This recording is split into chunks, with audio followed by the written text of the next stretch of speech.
Our nation with this election has a precious, fleeting opportunity to move past the bitterness, cynicism, and divisive battles of the past, a chance to chart a new way forward. Not as members of any one party or faction, but as Americans. And let me say, I know there are people of various political views watching tonight, and I want you to know, I promise to be a president for all Americans. You can always trust me to put country above party and self, to hold sacred America's fundamental principles, from the rule of law to free and fair elections, to the peaceful transfer of power.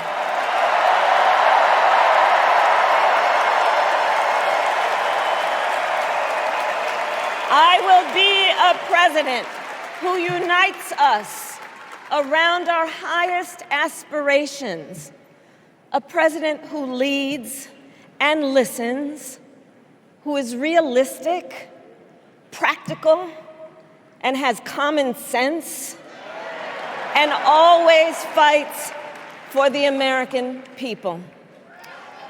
From the courthouse to the White House, that has been my life's work.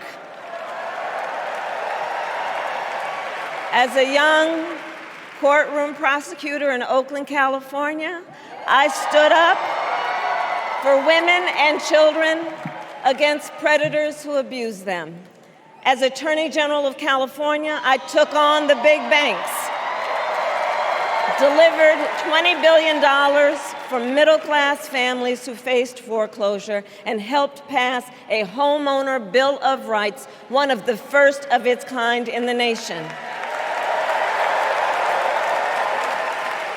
I stood up for veterans and students being scammed by big for-profit colleges, for workers who are being cheated out of their wages, the wages they were due, for seniors facing elder abuse.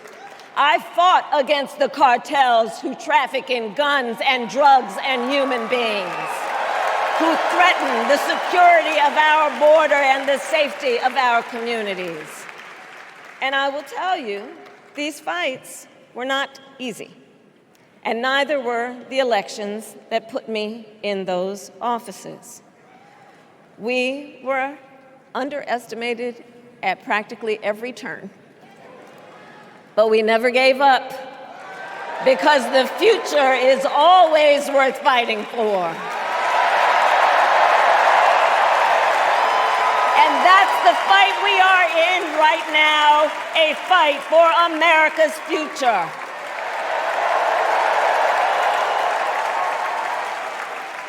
Fellow Americans, this election is not only the most important of our lives, it is one of the most important in the life of our nation.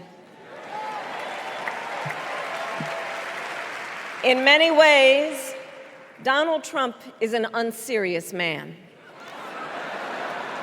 But the consequences of putting Donald Trump back in the White House are extremely serious. Consider not only the chaos and calamity when he was in office, but also the gravity of what has happened since he lost the last election. Donald Trump tried to throw away your votes. When he failed, he sent an armed mob to the United States Capitol, where they assaulted law enforcement officers. When politicians in his own party begged him to call off the mob and send help, he did the opposite. He fanned the flames. And now, for an entirely different set of crimes. He was found guilty of fraud by a jury of everyday Americans and separately found liable for committing sexual abuse. And consider what he intends to do if we give him power again. Consider his explicit intent to set free violent extremists who assaulted those law enforcement officers at the Capitol. His explicit intent to jail journalists, political opponents, and anyone he sees as the enemy. His explicit intent to deploy our active duty military against our own citizens. Consider the power he will have, especially after the United States Supreme Court just ruled that he would be immune from criminal prosecution. Just imagine Donald Trump with no guardrails,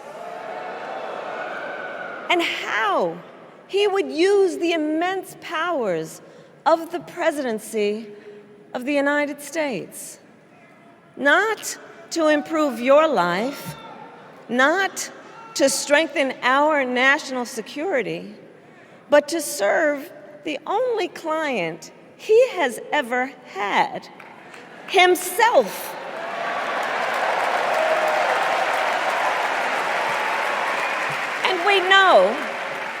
And we know what a second Trump term would look like. It's all laid out in Project 2025, written by his closest advisors, and its sum total is to pull our country back to the past. But America, we are not going back.